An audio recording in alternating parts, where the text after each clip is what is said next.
Marcos Mendes e Lobo Xavier ainda não se entendem sobre se o arrendamento compulsivo é ou não é constitucional. João Miguel Tavares critica os novos brasões coloniais da Praça do Império, em Lisboa. A investigadora Kátia Miriam Costa acha que a guerra nuclear não está à nossa porta. E ninguém fala do fecho de um site de informação norte-americano anti-imperialista, vítima de perseguição judicial, de opressão financeira, de boicote governamental e de censura nas redes sociais. Esta é mais uma edição de Os Comentadores com Nuno Ramos de Almeida e Pedro Tadeu. Os comentadores. Eles analisam, eles debatem, eles opinam, eles influenciam, eles discutem, eles ensinam, eles divertem, eles manipulam. Eles viciam a República.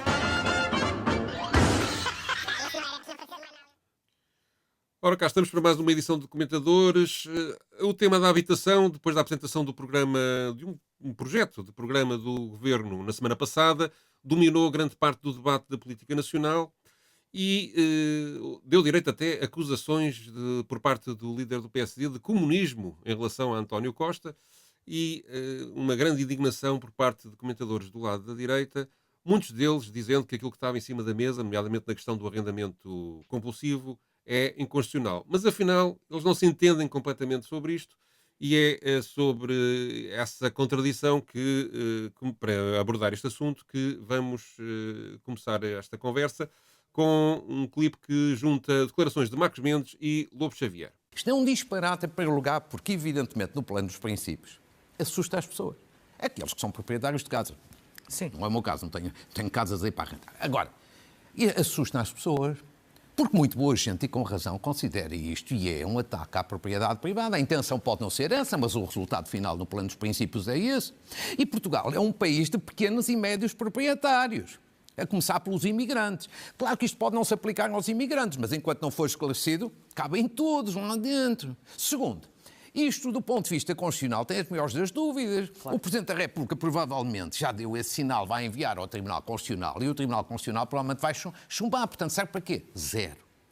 E se não for no Tribunal Constitucional, é depois nos tribunais administrativos, litigância, por todo o lado, o que é um desastre e dá em nada.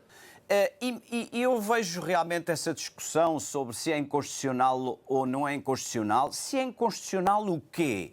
Pois não existe nada de concreto, existe uma vaga agitação de que o arrendamento será compulsivo. O arrendamento assim, um arrendamento compulsivo, ninguém pode dizer se é inconstitucional ou não.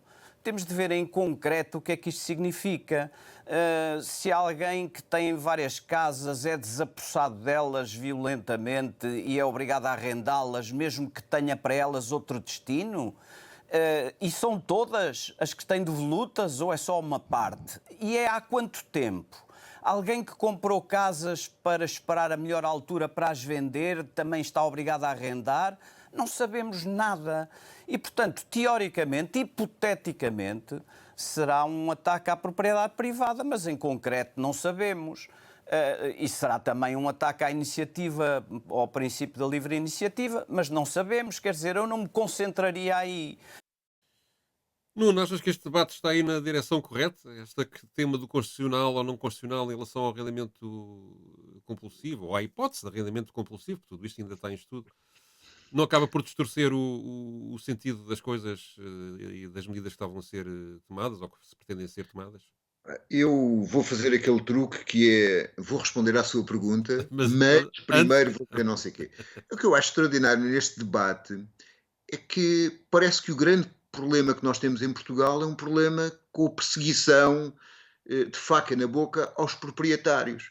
Deixámos de ter um problema de habitação. O que se verifica e o que isto mostra e o que isto espelha é que há uma falta de representatividade das camadas maioritárias deste país nos órgãos de comunicação social. Porque parece que o grande problema que nós temos neste momento é os proprietários que vão ser desapossados da sua propriedade. E logo vamos à tua questão. E não é de facto termos centenas de milhares de pessoas uma centena de milhares de pessoas que não têm casas em condições, gente que não consegue sair de casa dos pais, situações dramáticas, pessoas que vivem na rua. Isso deixou de ser o problema. Até já ouvi o Pedro Arroja a dizer que o direito de propriedade era inviolável noutro programa e que o direito à habitação é aspiracional.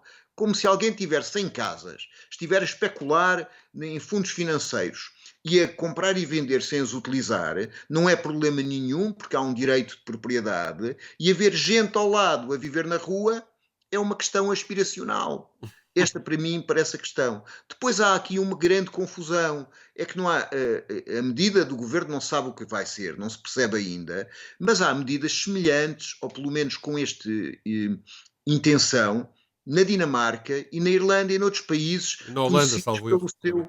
Também. E na Holanda, salvo erro, que é o país Sim, mais sim. liberal da Europa. Não é? Aliás, que é um país que tem 30% de habitação social, a Holanda. Sim. Portanto, a questão há medidas semelhantes e aquilo que está em consideração não é desapossar os proprietários da sua casa, mas é arrendar e dar-lhes a renda. Isto é, para um pequeno, imaginemos, um pequeno proprietário que não tem condições de fazer obras da casa, o facto do Estado lhe fazer as obras, descontar-lhes na renda essas obras e pagar-lhe, e daqui a 5 anos lhe devolver o imóvel para alugar, não me parece ser um mau negócio e não é um assalto à propriedade. Sendo que eu considero que nesta situação o mais importante é garantir o direito à habitação e não o direito ao monopólio, ou o direito à especulação, ou o direito aos negócios imobiliários e financeiros.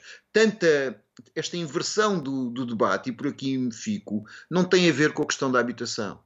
Esta inversão do debate tem a ver com a questão do capital financeiro. Eles têm medo que este exemplo de um princípio social prevalecer a um princípio de não há normas sociais possa obrigar que os lucros especulativos no futuro dos bancos ou dos supermercados possam ser discutidos. É isto que está em questão. Sim, no fundo o que está aqui não é a medida em si, é de facto o princípio ideológico que esta medida pode trazer. Não é? Até porque eu tenho ideia, o que eu vou dizer agora não tenho certeza, que no tempo de Cavaco Silva houve uma coisa semelhante, que foi o emparcelamento obrigatório de terras, em que de facto os proprietários que tinham terras muito pequeninas foram obrigados, hoje em dia ele já não é obrigatório, mas tenho ideia que houve uma época em que ele foi obrigatório. E ninguém considerou isso uma. Nem em algumas regiões do Minho e Trás-os-Montes, acho que isso foi obrigatório durante uma. Creio que o conceito de casa de voluta, tal como existe atualmente, foi criado pela Manuela Ferreira Leite. Sim. E outra coisa, aí tens um ponto, é que também aqui a definição do que é uma casa de voluta não está. Portanto, mistura-se aqui coisas, as casas dos imigrantes, as casas que acabaram de ser construídas. O conceito de casa de voluta tem que ser muito bem definido antes de podermos estar a discutir isto. Depois, outra coisa que me parece também interessante é que, afinal, a Constituição defende a propriedade privada. A tenebrosa Constituição Socialista, que a direita tantas vezes quer deitar abaixo, afinal serve perfeitamente para defender os interesses da propriedade privada, pelo menos é o que Marcos Mendes está a dizer. Já o Lobo Xavier parece ter mais dúvidas. Mas além do Marcos Xavier, ouvi a iniciativa liberal a apelar à Constituição, portanto, há aqui, de facto, uma utilização das armas políticas mais contraditórias, que aliás, outra arma política contraditória, eu não me esqueço que quando veio a Troika, estas pessoas, o Luís Montenegro, por exemplo, andaram a defender, porque nessa altura interessava, temos de acabar com a construção, temos de acabar com a política de betão, e agora o que defendem para resolver o problema da habitação é uma nova onda de política de betão, uma nova onda de construção, quando há 47 mil casas vazias em Lisboa, que é onde o problema é maior, e perto de 30 mil ou 25 mil no Porto. Por só isso, provavelmente, que é a intenção deste projeto, se uma parte delas fosse disponibilizada, provavelmente resolveria grande parte dos problemas que existem, até porque obrigaria, e é outra coisa que isto está a provocar, e que eu penso que tem a ver com contestação, a baixar os preços dos alugueres, porque a oferta, de facto, seria muito maior. Agora, tudo isto tem perigos. Eu acho que também há aqui, digamos, o Estado, da forma como foi fragilizado,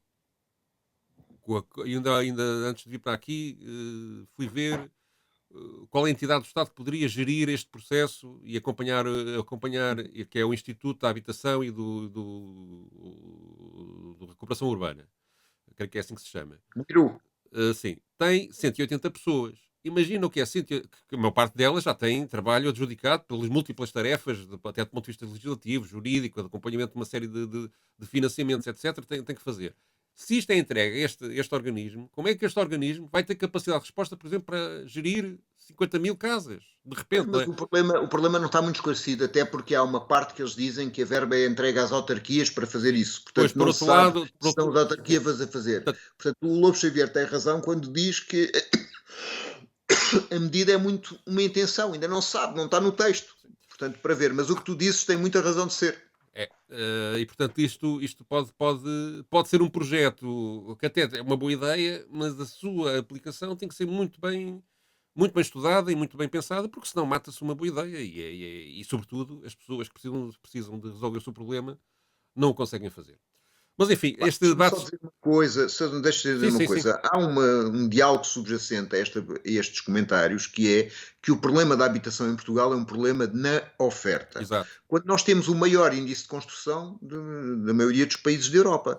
E, portanto, aquilo que se pretende é passar para o negócio da construção e da especulação imobiliária outros terrenos que não estão adjudicados. São terrenos de reserva natural, são terrenos agrícolas, etc. O que seria um desastre, porque neste momento aquilo que se está a construir não é para as pessoas habitarem, é para especular, é para vender a vistos golds, é para vender a estrangeiros endinheirados que não vivem cá, é para negociar de fundos de investimento que compram e vendem sem sequer habitar.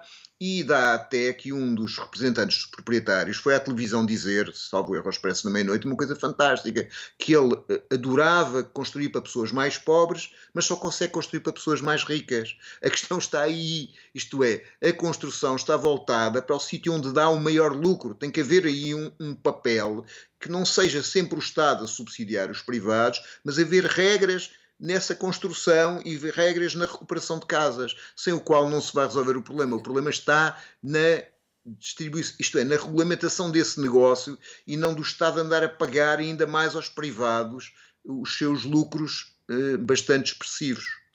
Muito bem, vamos mudar de assunto, passar para um problema levantado por João Miguel Tavares a propósito dos novos brasões coloniais que estão instalados na Praça do Império, em Lisboa, isto depois de não sei quantos anos de polémica. Pronto, mas eu aqui só queria dizer, só para estabelecer uma diferença, para esta pequena oportunidade para eu estar do lado em geral da esquerda woke, que são tão raras essas oportunidades, que, de facto, existem diferenças entre mandar uma estátua ao baixo, não é? Que eu acho que aí sim é uma espécie de apagamento da história, é destruir coisas, e estar a construir coisas. Não é o mesmo gesto. Filosoficamente não é o mesmo gesto.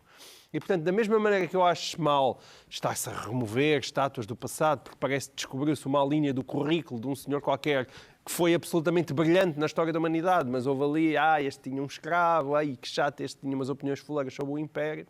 Eu acho muito mal. Ninguém é perfeito.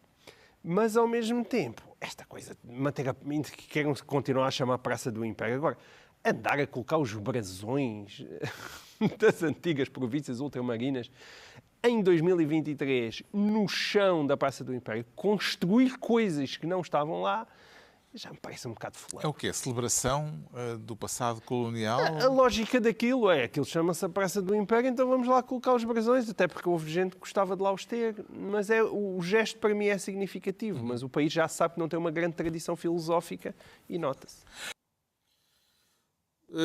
Só para enquadrar um bocadinho quem eventualmente não esteja dentro do assunto, portanto, na Praça do Império havia um arranjo floral que simbolizavam os brasões das antigas colónias portuguesas, que foram colocados lá já muito depois da Praça do Império ter sido construída. Foi um jardineiro que se lembrou de fazer aquilo. Depois faltou manutenção aos ditos brasões, aquilo estava muito feio, a Câmara mandou arrancar aquilo, houve uma polémica com uma abaixo-assinada a dizer que os brasões tinham que ser recuperados. Isto começou, salvo erro, em 2014, não é? Houve depois muita confusão à volta disto, muito andar para a frente e para trás, e acabou agora por se fazer não há jardinagem, mas há, nas obras que se fizeram, um pavimento calcetado com a reprodução desses ditos brasões coloniais, e é sobre isso que o João Miguel Tavares está a falar. O que é que tu achas sobre este assunto, Nuno? Acho que de tal maneira como João Miguel Tavares afirmou que era raro estar ao lado de uma determinada esquerda, eu desta vez estou ao lado de João Miguel Tavares. Quer dizer, eu acho que há uma diferença substancial entre acharmos que determinados monumentos da nossa história, mesmo que estejam associados a momentos maus, a regimes ditatoriais, devem ser preservados para que haja uma reflexão histórica num determinado contexto e, portanto, a norma de todos os monumentos podem ser derrubados é verdade, mas há uns que devem ser mantidos até para alerta e para a memória das gerações futuras. É uma coisa, a recuperação e a edificação de novos monumentos coloniais ou fascistas é uma coisa que se deve evitar. Isto apenas tem a ver com esta vaga de branqueamento do fascismo e do branqueamento do colonialismo e da ditadura, da confusão de quem lutou pela liberdade e quem apoiou a ditadura, que existe neste momento. No fundo, há aqui uma vaga de fundo de reescrita da história que nós temos que evitar. Até porque, como dizia um outro a brincar, o futuro está aí, mas o passado pode ser reescrito. Quer dizer, muitas das coisas que nós temos podem mudar de perspectiva, podem ganhar dinâmicas negativas se houver uma reescritura do passado e um branqueamento do colonialismo e do regime ditatorial que foi derrubado no 25 de Abril. Isto no meu tempo, quando era jovenzinho, chamava-se uma vitória da reação. Exatamente. Porque isto realmente foi uma reação.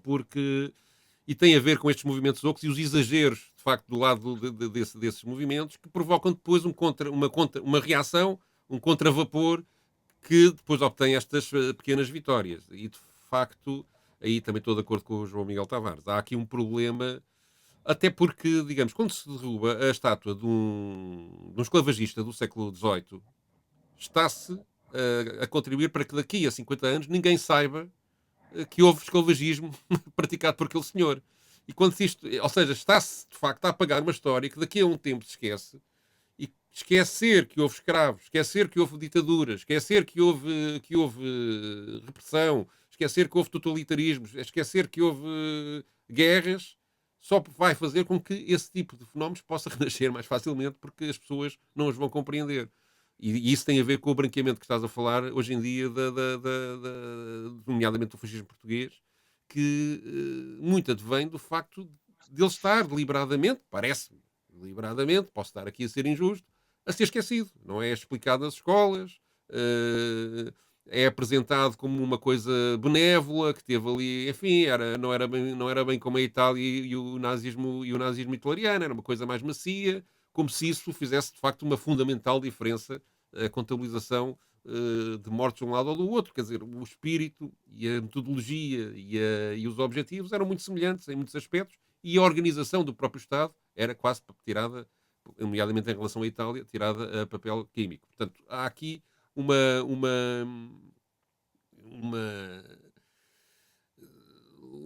um suavizar deliberado daquilo que foi o Estado Novo Português e o seu fascismo, que tem consequências, nomeadamente depois as pessoas acharem que fazer a reconstrução dessa memória, como é o caso que aqui está, é uma coisa digna para os portugueses. Não é? É uma coisa que nos devia envergonhar. Só para relembrar, a seguir ao 25 de Abril havia muitos filmes que vinham dos mais diversos mercados, e havia um filme de um realizador jugoslavo chamado, que eu não me lembro o nome, mas era o Filme Doce, e que tinha uma frase do William Reis que dizia: não construam monumentos que não possam derrubar. Isto para ter uma pequena divergência contigo. É natural que haja determinadas estátuas que sejam derrubadas, absolutamente. Aconteceu com os do Carmona, aconteceu com os do Salazar, aconteceu com a mudança... Mas aí deixa-me só... Não estou a dizer que tu dizes isso. Agora, isso é uma coisa. Outra coisa é apagar a memória e a história e dar-lhe um contexto. Nós podemos ter um monumento de um esclavagista desde que lhe demos um contexto e que ele nos recorde. Mas não podemos ter uma espécie de celebração do esclavagismo ou celebração do Estado Novo. Portanto, eu acho normal que, se houver um monumento de um traficante de escravos, haja descendentes de escravos que acham que aquilo é insultuoso, se aquilo funcionar como monumento e não como memória. E aí que há um equilíbrio sinuoso ou difícil de estabelecer. Acho que sobretudo, há uma grande diferença no exemplo que deste, por exemplo, o derrubo da estátua de Carmona. Estás a falar no Campo Grande, não era? Sim. Sim. Uma coisa é um contexto revolucionário político que, digamos, em que o derrubo desses símbolos tem serve, é um mecanismo de afirmação do novo regime em relação ao anterior. Outra coisa é passar 10, 15, 20 anos estar-se a fazer isso. Não é? São situações diferentes. Sei lá, no Iraque, quando derrubam a estátua do Saddam, estão a simbolizar, ou na Rússia, quando a União Soviética caiu, começaram a derrubar as estátuas de Lenin, estão a fazer uma afirmação política direta sobre aquele momento. Ao mesmo tempo, quando, passados uns anos, alguém reergue a estátua de Lenin, como já aconteceu em alguns sítios, também estão a fazer uma afirmação política. Ou seja, há aí uma diferença em relação a coisas que se passaram há muitos anos e em relação a... Digamos, uma coisa é a luta política imediata em situação revolucionária, outra coisa é a situação que estamos a viver aqui, não é? Mas, digamos, há uma luta subjacente na história, como ela é dada, que tem momentos que vão jogando também no terreno simbólico e no terreno público. Isto é, quando a gente dá a história hoje sobre aquilo que foi o processo de expansão portuguesa e de colonização portuguesa, se nos damos num tom de afirmação e ideia de descoberta, estamos de facto a fazer um discurso colonial. E se descobrimos em determinadas estátuas, em determinadas personalidades, mas isso é o que tu dizes, é o enquadramento. O problema é o problema de enquadramento, não é o do derrubo da estátua. O problema é, se calhar, ao lado dessa estátua, estar uma explicação do que aquilo foi. Não é? Claro, mas é isso que eu defendo. Eu estou a dizer é que não é sempre errado derrubar estátuas, mesmo Sim. agora ou no futuro. Isso aí, acho que se falsifica a memória, isso é mau. Enfim, não estamos de acordo. Isto é um escândalo. Vês? Mais uma vez, foi difícil. Foi difícil. Passamos ao assunto da semana, ao assunto mais importante, que tem a ver não só com a passagem do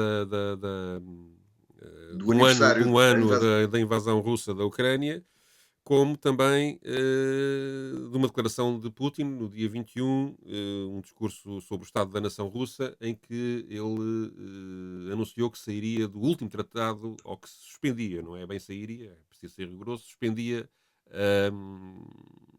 a participação da Rússia no tratado de diminuição das armas nucleares estratégicas que ainda estava a ser, pelo menos formalmente, aplicado. A RTP3 convidou para falar sobre este assunto uma investigadora do ISCTE, Kátia Miriam Costa, que vamos passar a ouvir. Não há aqui uma situação completamente nova ou que venha... É a formalização de algo que vinha a acontecer. Portanto, não estava... as negociações não estavam a decorrer e cada um dos protagonistas já estava a fazer as suas próprias declarações, portanto, os seus próprios caminhos. Portanto, neste aspecto, eu acho que não era previsível que houvesse uma continuidade, funcionalidade do acordo, não é? Não quer dizer com isto que a Rússia esteja a preparar um ataque nuclear, até porque sabe as consequências. E um ataque nuclear, mesmo que seja feito de modo muito controlado, tem repercussões muito vastas. E tem repercussões, se fosse usado, e a única possibilidade seria usar no território ao lado, teria repercussões para a Rússia. Portanto, não há também uma irracionalidade a esse ponto. E claro que usar fora desse âmbito é impensável, não é? Sobretudo quando Putin começa por falar de uma guerra que ele quer regional até local, não é? Dizendo, bem, a Ucrânia é que internacionalizou, ao chamar apoios, é que internacionalizou a guerra, porque a Rússia tem uma contenda com a Ucrânia. Não, portanto, sim, e ao utilizar armas nucleares, obviamente que isso iria alargar este conflito de forma ainda mais clara. De forma muito clara, até porque... Aí, apesar de não ser uma intervenção, imagine-se, não ser uma intervenção da NATO, porque a NATO não está envolvida de facto no conflito. O que são os Estados-membros da NATO que dão apoio à Ucrânia. Não é a organização formalmente que está a fazer uma intervenção enquanto organização. Mas imagine-se que todos estes países, depois de um ataque devastador, o uso do nuclear, decidiam que tinham que se envolver de uma forma mais direta ainda do que o apoio em armamento, em treinos, etc. Portanto, o que faz aqui é outra vez um jogo discursivo mas que não traz nada de completamente novo, a não ser a sua verbalização, porque de facto ele já não estava em funcionamento. Eu trouxe este depoimento, ela é uma professora universitária, investigadora no ISCTE, e que não sei se é muitas vezes chamada a opinar, mas porque parece um bom exemplo de como alguns comentadores tomam os desejos por realidade. Quer dizer, ela diz a dada altura que defende que no fundo não estamos em perigo de ter uma guerra nuclear. É um desejo. Nada me aponta. Pelo contrário, cada vez quantos mais dias a guerra avança, mais perto estamos de que esse perigo se venha a concretizar. E é evidente que quando o Vladimir Putin faz este número de tirar a Rússia das negociações e do processo de diminuição das armas nucleares estratégicas, está a dizer: eu posso usar estas armas. Quer dizer, não tínhamos ilusões. E numa situação desesperada, estou convencido que a Rússia usará. Quer dizer, ainda por cima, estamos numa fase em que grande parte dos comentadores nos vão mentalizando com a ideia das armas nucleares táticas, como se isso fosse uma coisa mais suave do que as armas nucleares e da possibilidade disso utilizar. Está aqui um desejo. Depois há também o desejo de entender que nós, como países da NATO, envolvidos na guerra com a Rússia. Ora, esta invasão, o pretexto para essa invasão, foi precisamente o alargamento da NATO à Ucrânia. Não foi porque a Ucrânia agrediu a Rússia. Foi a defesa do Donbass, do ponto de vista do que os russos entendem sobre a região, e o alargamento da NATO para aquela região. E, portanto, quando ela diz que não está mais, há notícias, já dadas por meios de comunicação mainstream, que, nomeadamente, homens da Polónia, em número significativo, já estão a combater no terreno, e isso, pelo menos isso, houve ainda agora um grande repórter norte-americano que desvendou, e é um repórter muito conceituado, que agora não me estou a lembrar o nome, mas que disse que o Nord Stream, as bombas que destruíram o Nord Stream, o fornecimento de gás à Alemanha, que era dado pela Gazprom russa, foi uma operação norte-americana feita com mergulhadores norte-americanos. E isto está a criar ali alguns embaraços, dirigida pelo Departamento de Estado, em conjunção com a CIA e com a NSA, etc. Com a Marinha norte-americana. Portanto, há um envolvimento efetivo da NATO nesta não é só dar apoio à Ucrânia. Há, de facto, envolvimento, e não é só dar formação aos militares ucranianos. Há, de facto, um envolvimento da NATO. Portanto, o meu ponto é: não nos devíamos estar a iludir. Isto está a uma escalada muito grave e devíamos estar a tentar que a opinião pública se apercebesse disso, porque só assim se poderá começar a empurrar os nossos políticos para caminharem para uma solução que seja minimamente aceitável por todas as partes e que seja pacífica. Tenho dito. Fim de citação. Fim de citação. Eu acho que nós temos que ver para a história e perceber que o simples facto de haver armas nucleares significa a possibilidade de as utilizar. E numa escalada, utilizando-as, pode ser que o mundo, ou certamente o mundo, não sobreviverá. Reparamos que na crise dos mísseis o mundo esteve à beira da destruição nuclear. E por uma situação relativamente parecida, ou com alguns traços de semelhança com a situação que vivemos hoje. Os Estados Unidos consideraram inadmissível que Cuba tivesse presentes armas nucleares a poucos minutos das principais cidades dos Estados Unidos, e ameaçaram com um conflito nuclear. E foi ao último minuto que os barcos russos que traziam essas armas recuaram em troca de um acordo em que os Estados Unidos se comprometiam a não invadir Cuba, como tentaram invadir, pelo menos, na Baía dos Porcos, anteriormente, diretamente, e em troca de um conjunto de coisas. O que significa que uma escalada militar torna mais possível a explosão e uma escalada nuclear. Basta que, a certa altura, a Europa, a NATO e os Estados Unidos tenham uma intervenção mais declarada no conflito, tornando que esse conflito contra tantos países faça com que a Rússia se sinta ameaçada e comece a usar essas armas. E se isso acontecer, é um jogo de soma zero, isto é, nós estamos à beira de destruir o mundo. Nós estamos numa sociedade de risco e na hipótese de haver esse risco temos que tomar medidas para o impedir. E o impedir é baixar esta tensão é tentar negociar e sair desta guerra. É a única forma. Em relação àquilo que tu estavas a citar, é um jornalista, eu fui aqui a ver, daí ter baixado a cabeça, porque eu também de cor não sei, é um conhecido jornalista, ganhou o prémio Pulitzer, Sim, tem várias fez reportagens no Vietnã que são históricas, não é? Sim, e tem a denúncia É dos o prisioneiros Seymour, de Bugaíbe. Seymour. Sim, tem um massacre de 500 pessoas, denunciou Mai Linh, acho eu, o massacre no Vietnã, e tem a denúncia das torturas nas prisões de Abu Ghraib por forças americanas aos iraquianos. Portanto, é alguém conhecido e, de facto, era a única hipótese. Quer dizer, o gasoduto, os 2 gasodutos russos para a Alemanha, era uma pressão que a Alemanha utilizasse esse gás, sendo destruídos. Essa pressão deixa de existir e de facto, um dos grandes objetivos dos Estados Unidos é conseguido, que é o não fornecimento de energia à Europa. Pronto, e é isto. Então parece que há para aí um negócio entre a Rússia e a Turquia, que a Rússia se fornece à Turquia, a Turquia depois fornece à Europa. Isto depois também é tudo... E a Índia a mesma coisa. Com a Índia passa-se exatamente a mesma coisa. É tudo uma maluqueira. Bom, vamos a outros assuntos. Os assuntos daqueles que quase ninguém fala.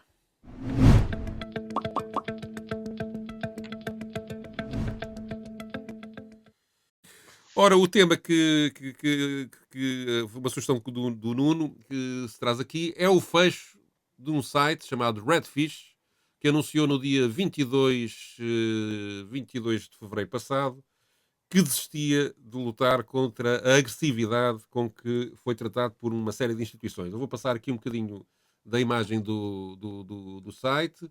Este videozinho é uma brincadeira sobre este assunto. Depois tem aqui um longo texto onde eles detalham, passo a passo, tudo o que se passou com eles ao longo deste tempo. Basicamente, o que se passou foi um conjunto, eles assumem-se como um site anti-imperialista, digamos, de crítica ao domínio excessivo do Ocidente em relação ao resto do mundo.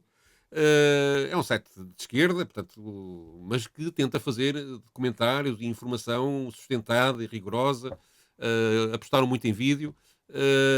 E o que se passou é que, segundo o relato que eles fazem, começaram a ser perseguidos do ponto de vista judicial, começaram a ter problemas, multas, enfim, um inferno de burocrático para gerir. As próprias redes sociais das grandes empresas, o Twitter, o Facebook, até o TikTok chinês, começaram a boicotar o trabalho deles e a não divulgá-lo, e portanto as dificuldades foram crescendo, e eles acabaram por desistir, havendo mesmo uma objetiva censura àquilo que eles fazem. Este é o relato que eles fazem da sua vida. E atenção que o Redfish acabou por ser, a dada altura, eles começaram, salvo erro, em 2017, começou a ter bastante influência e bastante impacto, e só por isso também é que me parece que sofreu esta retaliação. Mas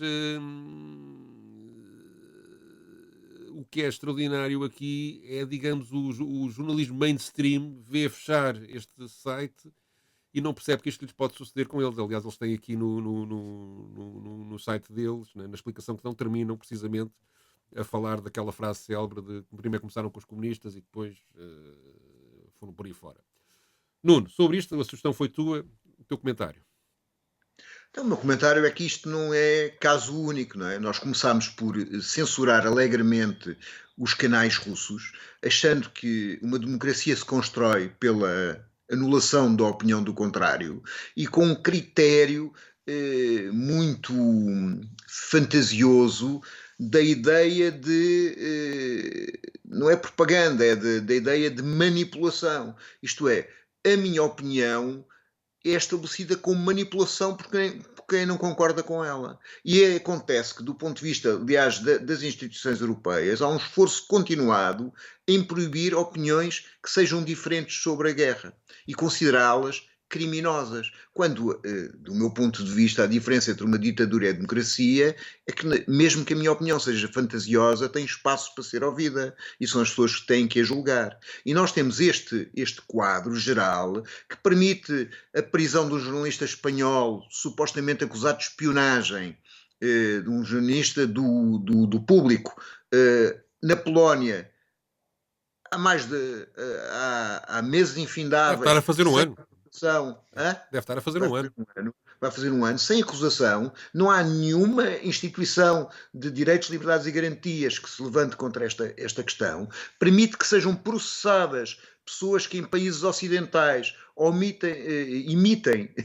não omitem e imitem opiniões que são diferentes que a opinião dominante, a opinião dos seus governos sobre a guerra da Ucrânia, e temos este fechar de todas as vozes que estão fora desse quadro. Mas um fechar que não é apenas um fechar de órgãos de comunicação social, é utilizar os mecanismos da sociedade de vigilância da internet para fazer isso, não é? E é o que nós temos, quer dizer, é restringir os acessos, é diminuir, é mandar abaixo as contas das redes sociais, portanto é toda uma gestão persecutória colocada sobre a defesa da segurança da Europa e da virgindade das almas dos europeus.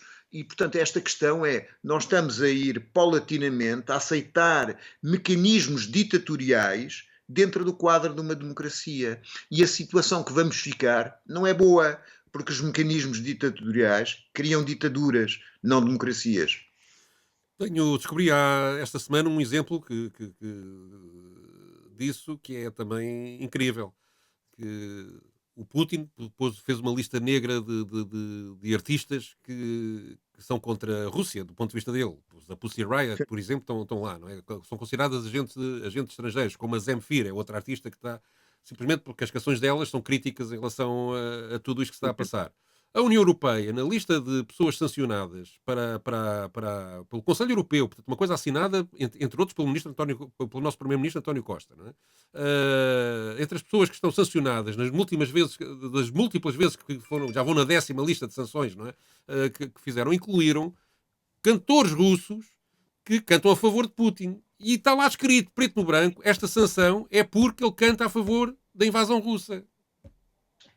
É uma coisa... Não, qualquer dia proíbem o Roger Waters, por exemplo, porque ele não diz o que está na cartilha autorizada. Uma das que eu vi é uma cantora que é Tchetcherina, que realmente aquilo que ela faz parece-me um completo disparate. Não, quer dizer, mas é a opinião dela e a fala dela. Quer dizer, porque é que não pode falar? Porque é que tem que ser sancionada por isso? É de facto um caminho... É um caminho para um sistema cada vez mais repressivo e que não é muito aceitável. E já aconteceu em países da Europa. Na nossa vizinha Espanha, alguém que emitisse uma determinada opinião em relação à independência do País Basco podia ser acusado de apologia ao terrorismo, crime condenado até 7 anos. Portanto, passou-se não